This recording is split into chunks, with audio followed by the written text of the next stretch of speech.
Tehran's Grand Bazaar. One of the great experiences of a city on the cusp of change. Even as the political ground shifts beneath their feet, in the bazaar, it's business as usual. NASEEM and HOSSEIN, who like many Iranians prefer not to give their surnames, are shopping for traditional wedding jewellery, and they're finding it expensive. In Iran, where 60% of the population is under 30 and 1 in 4 of those young people are out of work, getting married is a luxury many can't afford. If living costs went down, young people would be more inclined to get married and build families. It has a direct effect on their decision. So many of my friends and family aren't getting married because it's just too expensive. When we were under sanctions, it was very difficult, but gradually, as sanctions lifted, people are under less pressure. I'm positive things are going to get better.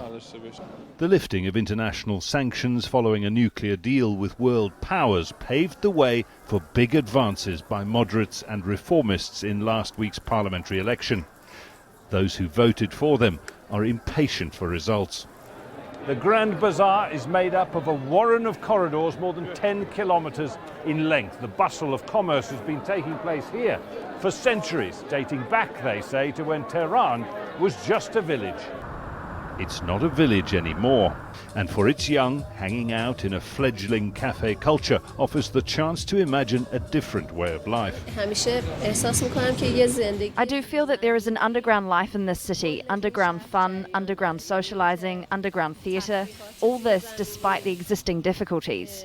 SHIVA is unemployed, a sociology graduate who's turned to selling pistachio nuts to meet expenses.